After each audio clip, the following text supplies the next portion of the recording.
Hello and welcome. Today I thought I would do a royal video. So today I thought we'd talk about King George IV, who for the majority of his life was known as Prince of Wales or the Prince Regent. Prince George was born in the August of 1762 to his parents King George III and Queen Charlotte. Now, as being their eldest son and heir to the British throne, he had a perfectly reasonable royal upbringing as a child. Of course, his parents were very strict. They wanted their children to be proper little princes and princesses. So, over the years, as George himself grew, he was joined by other little princes and other little princesses. And because of having so many siblings, George himself found it more difficult to get noticed for things that he did. And so when he hit his teenage years, George began to rebel. He started doing things that weren't going to sit well with his parents. He was going to start misbehaving. That was a way of getting himself attention from his parents, to take attention away from his siblings. Because of the way he was brought up in the respects of being very strict, educationally wise, and just the way he was brought up, he always wanted to be more free. So as he grew up, he became more and more flamboyant, a lot more outrageous in his opinions, his dress, and his court personality. Came against what his father had believed. So, with that in mind, if you look at the extent of what George went through his life, buying castles and palaces and doing them up with the most expensive materials, the most outrageous decoration that you could possibly think of, buying places, buying pieces of artwork that were far too expensive, drinking far too much, eating far too much, having massive banquets nearly every night. And with that in mind, you look at his debts, which in today's standards would be between almost 22 and 24 million pounds. And because of the way that he kind of goes against his father on many things that he believes in, his father, the king, was against helping his son out. He believed that his son had made the decision to buy these properties and decorate and so forth, so he should make sure he had enough money to see the project through. With that in mind, we move on to his personal life. And this is another big thing that the Prince of Wales tried to get his father's approval when he secretly married. Now, the Prince of Wales for a long time had been talked about trying to find a bride, but he fell in love with a twice widowed Roman Catholic commoner in London. And before his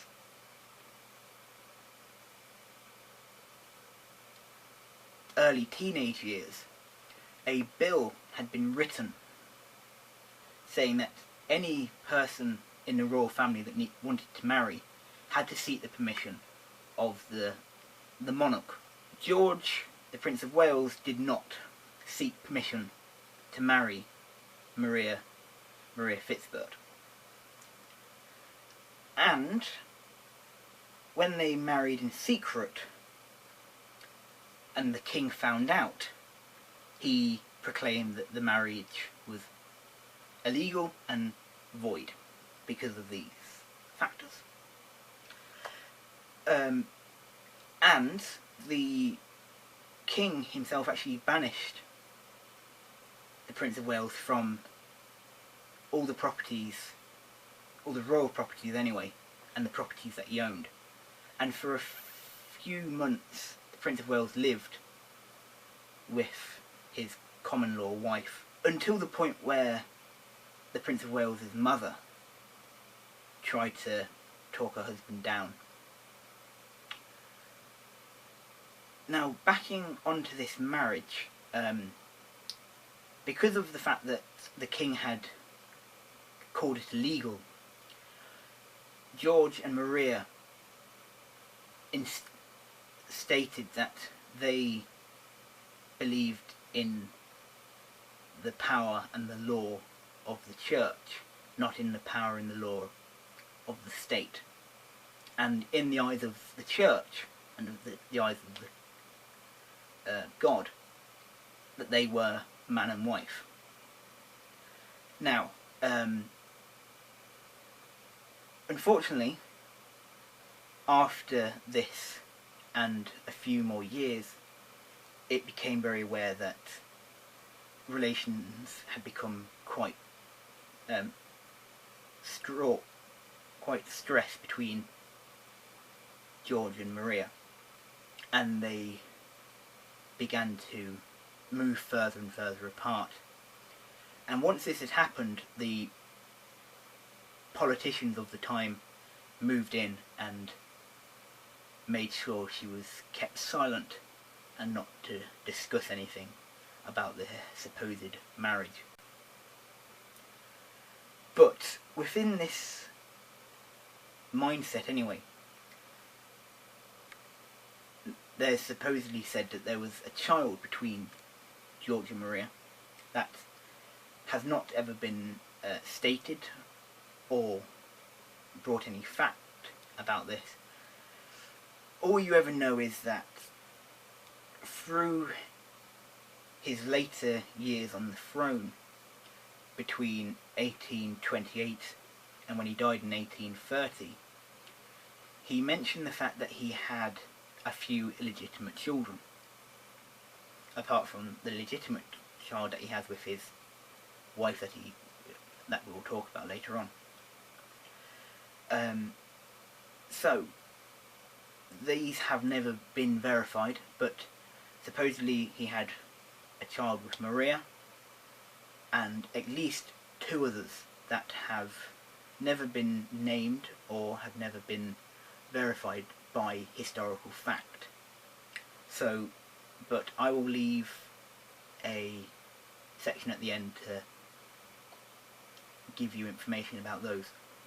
Now, after the relationship between the Prince of Wales and Maria ended, the King and Queen decided that it was time to have their son marry properly into royal society and make a good marriage and become more settled down and become a proper heir apparent. So the search was on for a decent princess for him to marry.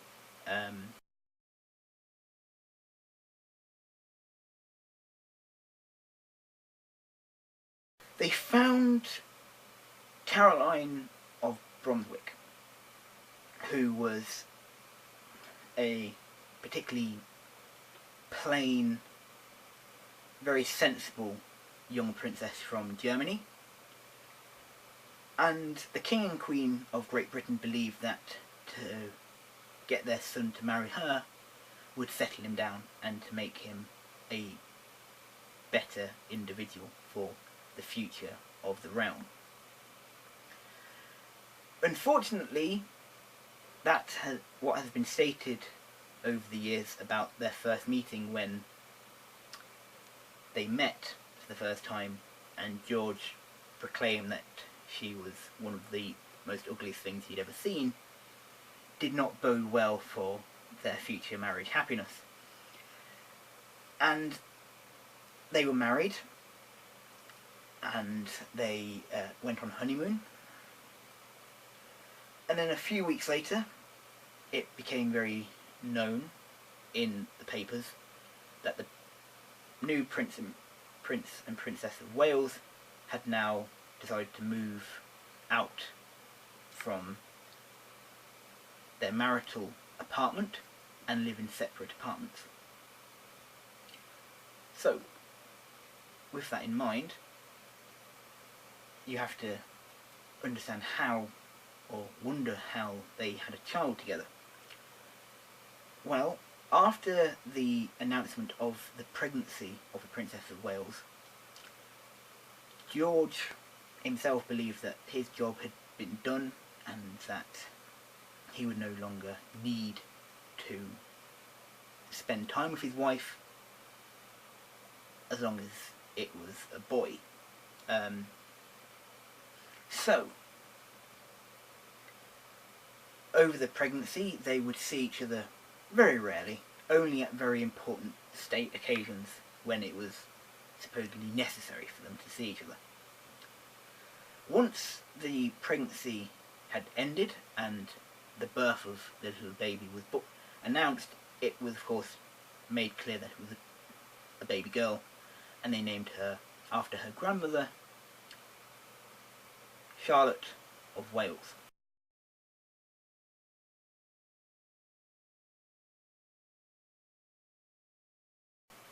Unfortunately, of course, George was not best pleased about this. He wanted a son to carry on being the heir after him, so the family line would carry on onto the British throne. And George himself actually tried for a few months after the birth of Charlotte to try and spend more time with his wife and his daughter, but he couldn't do it. He found it very, very difficult to spend any time with this plain, boring woman that he believed that his parents had made him marry to settle him down and make him very boring. So, with that, he almost began to become even worse in respects of his spending, his eating, his drinking, his smoking, his gambling, and his debts carried on getting more and more and more. Then, of course, when his daughter Charlotte was older, he made the very dangerous decision to separate mother and daughter, to stop them from seeing each other and stopping his wife influencing their daughter. And he almost tried to banish his own wife from Britain and saying, you know, you have to leave. That, of course, didn't happen. She carried on living in Great Britain. It's around this time that I think we need to start talking about his father's madness. Of course, by this point, his father, the king, had drifted in and out of madness before, and always seemed to come out of it. George, the Prince of Wales, this one time had was brought to Parliament to say that the king has not shaken the madness off this time, and they were considering bringing a regency bill. And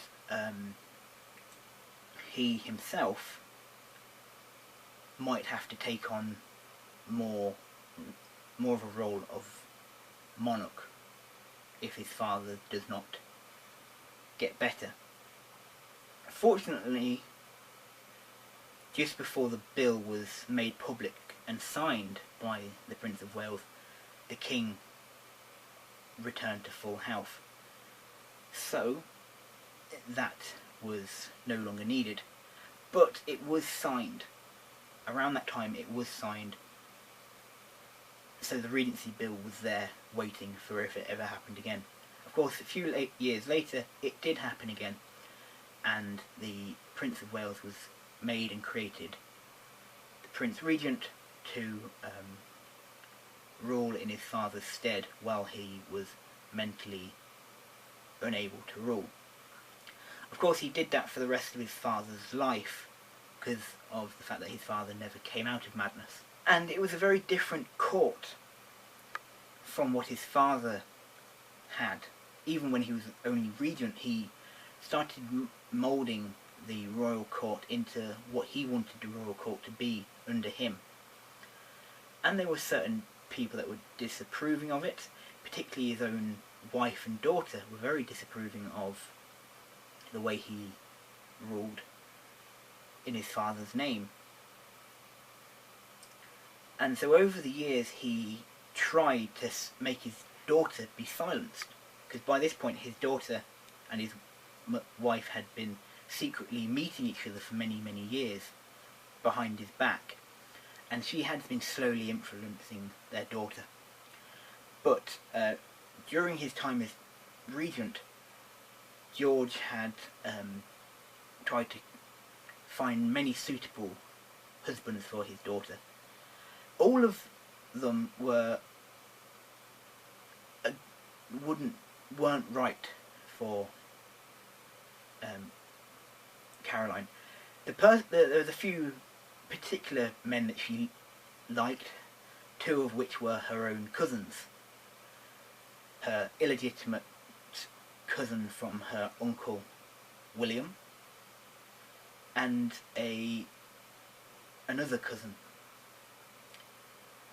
that was never really named. So, but it was only until when the Prince Regent was having a party, and he invited many other royals from around Europe to come to London. And it was around this time that his Charlotte met Prince Leopold, and they got on very well. And that is when Prince George tried his hardest to, make the match happen. Now, for every one of potential husbands that George had thought would be a good idea for his daughter, his wife Caroline did not. She was completely against most of the men that her husband thought would be a good husband for their daughter. So, there was, even though they didn't see each other, there were notes passed, and it was very much, I think the idea that you're trying to make our daughter marry this horrible man is complete farce and stupid. So it's very much like that. But fortunately enough, George himself didn't like Leopold at first. He did not think it was a very good idea. But Caroline and Charlotte both thought it would be a good match, and they were. It was a very happy marriage, supposedly. So, but then of course, during this time and after the marriage, she became pregnant. She lost that first baby. George himself was distraught by this, because he believed that if that had been a son, he could have, and if he'd lived long enough, he could have almost made jump straight from himself to his grandchild instead of having his daughter be put on the throne. But unfortunately she lost that baby. Then she became pregnant again, and this time she carried it full term, but unfortunately that baby died, and that same evening Charlotte died as well. This destroyed the Prince Regent. Even though he wanted a son, first of all, he'd grown very attached to his daughter. She was the only child that he'd ever really, ever recognised as his own. It hurt him that he lost her. By this point, of course, his father has completely gone into madness. His father was always deranged in most ways. So when it became very clear that his father was going to die, George became very aware of the fact that he was going to have to take over this full time, and he was very... It had never hit him before about his father's death. And since particularly his daughter's death, it shook him, the idea that his father, if his father dies, he'll be king, but there's no one to follow him directly apart from one of his brothers and one of his brother's children. And with that in mind, he then became greatly saddened by the whole thing with that. And so when his father did die, he carried on very much just the way he had. Everything that he'd spent the last years as regent trying to set up basically just carried on. There was almost no differing, because during his period as regent, he changed so much from what George III had as his crown, as his court, to what George IV has as his court. It was all very flamboyant, all very many balls, many great feasts, and it was a very Hanoverian court in that way of many affairs would happen, and it was all just very jovial, very jovial and very enjoyable.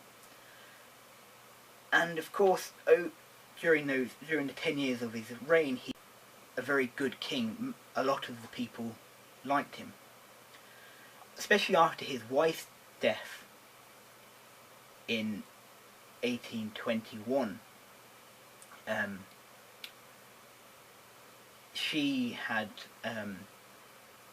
She was there, but it became very clear to many people that he wasn't going to remarry, and he obviously didn't have any legitimate children, so it would pass on to one of his brothers. And George accepted this. He knew that this was what was going to happen. He realised that he'd made many mistakes in his life, and I believe that the last few years of his reign were just him accepting the fact that the family name would carry on, but it wasn't through him. He wouldn't carry on the family name. He would be the one that was a stepping stone to the next generation, not a direct line from it. So, with that said, I shall see you next week. Goodbye.